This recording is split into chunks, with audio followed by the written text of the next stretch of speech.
12 note chords. We can mix thirds that can be superimposed until all 12 tones are present. Terms such as 19th, 21, 23rd are really seldom used. They're so thick and complex that you must pay a lot of attention to the voicing of them.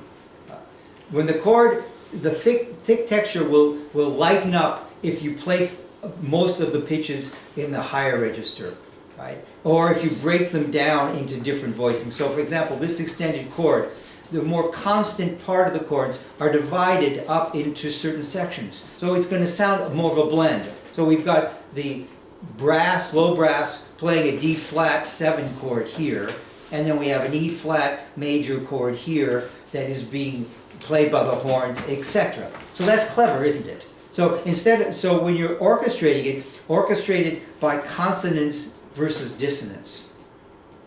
I don't know if he has this one or not. We do, yes. You do? Got it, everybody? One more time. Okay, well, that will, I think we can see it probably better than we can hear that. It's a limited type of harmony, having all these voices sounding at once, right? Harmonic functions are few. You can use them as punctuation, in this situation.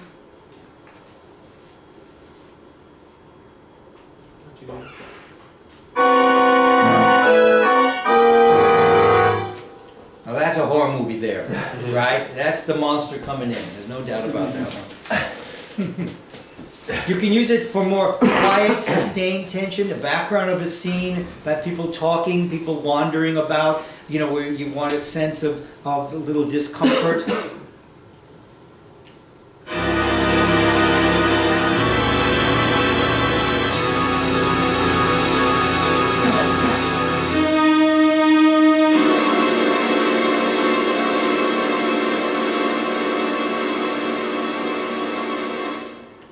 But it's done right, that can be very effective. You can hear there's so much notes to it that it's almost stereotypical, scary movie kind of a sound. But if it's voiced correctly, and he had better sounds in this, and I like here the contrast of a unison in there.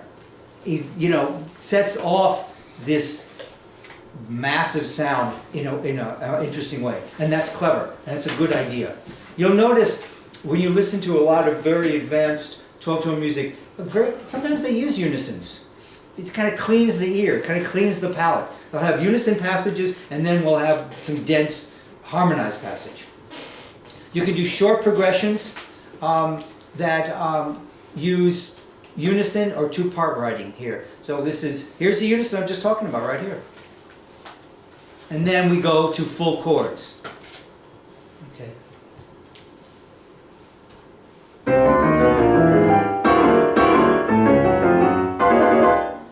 Play that again, please.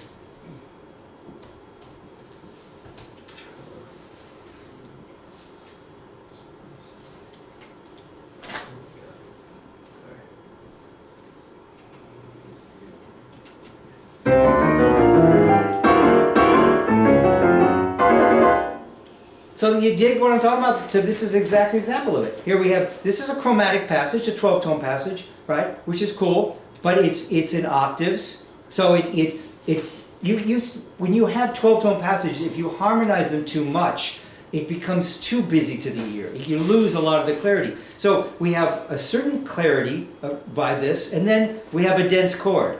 And then we have two-part writing here, where we have doubling of octaves. So the point is with these big chords, when you want to start to add a lot of extended thirds, 15th, 17ths, use contrast with them. Very effective. Benjamin Britten, here a little example here. Britten, we have some 12-note chords right in here. Turn of the Screw, as is opera. Wish we could listen to the whole piece of this week. We just listened to a second of it, but you can see the way it's spelled. He's just using this for effect. Look at all this right in here. You can see it all played. Do we have this example? Yes.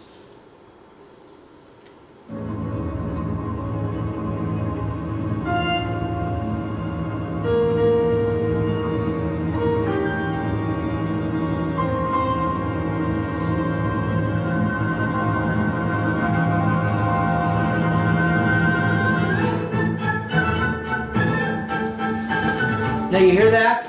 He goes to a dense passage, a dense chromatic passage, then off to the races, right? Some sort of light dance-like kind of a figure.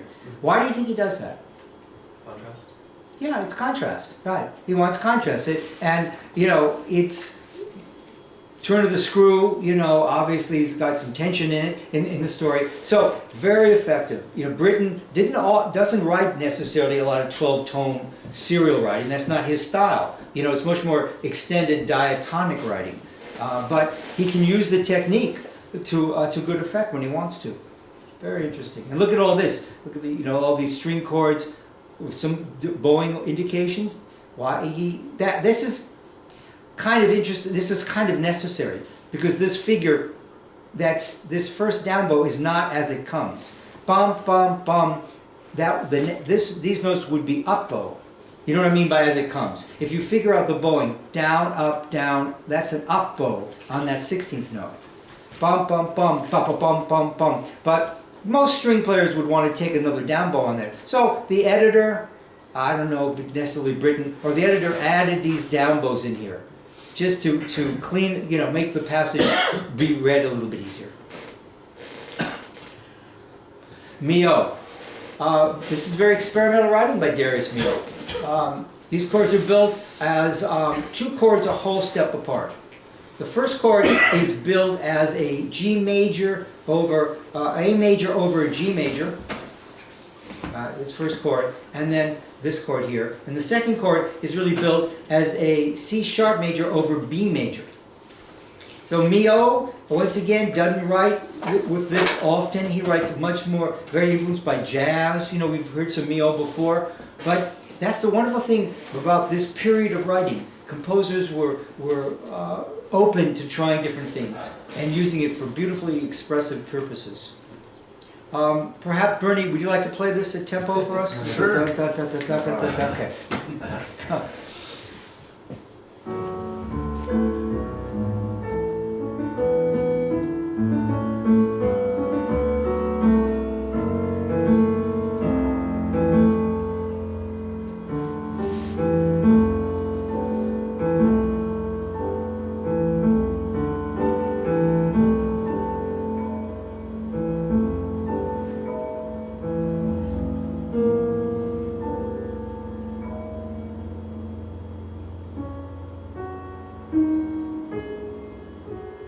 Here's those chords.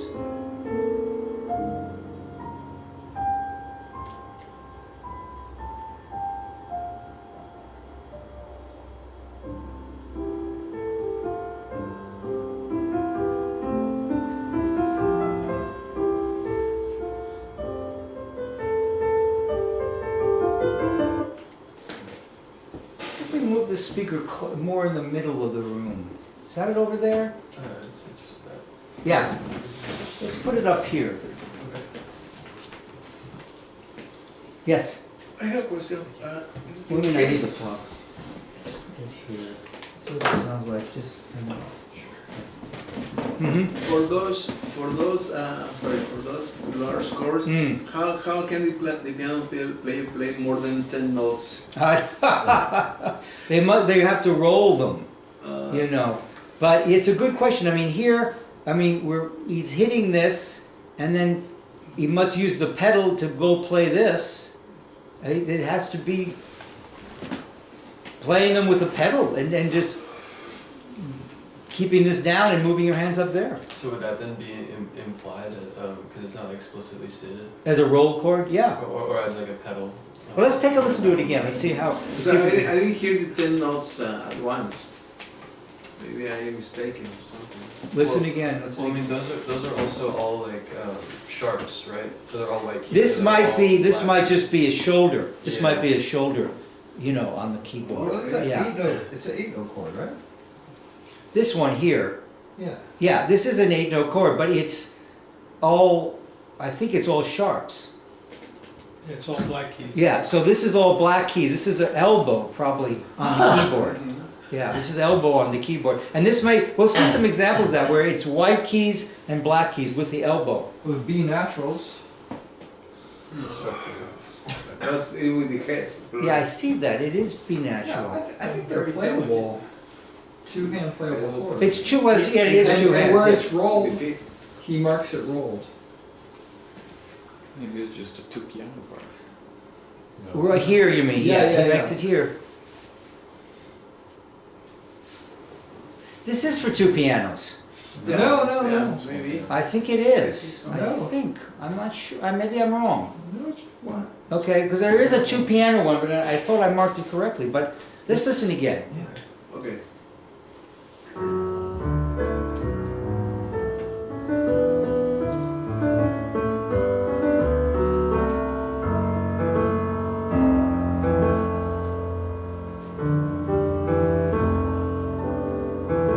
Skip the step.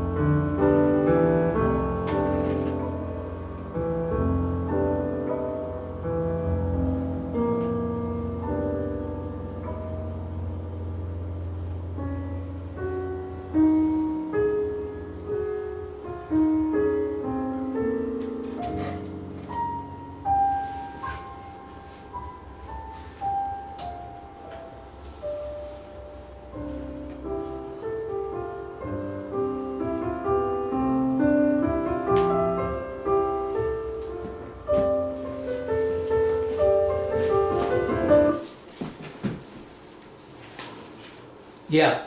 I think he must pedal these and then just play these with two hands. Yeah. And then go back and But then he's holding this and then he's got to then play this chord, and then this chord. And then while this is all sustaining, play this melody. Again, but then they all end and this melody comes through in this normal two voice movement. Now here, we definitely have whole arm chords. So we've got, later on we're going to look at this for clusters, because these are all clusters. But right now, this is all the black and white keys played with the whole arms.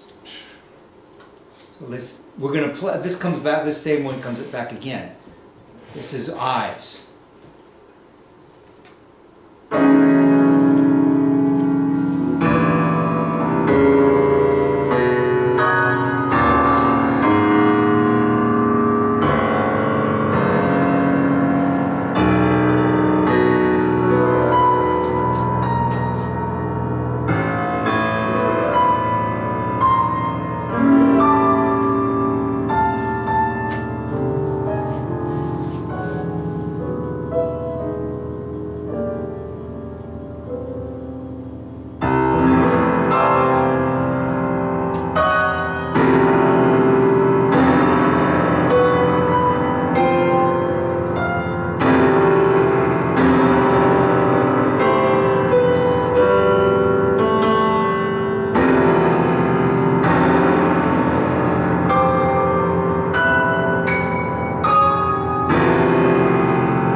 tones a lot here. Whence comes the thought of the world?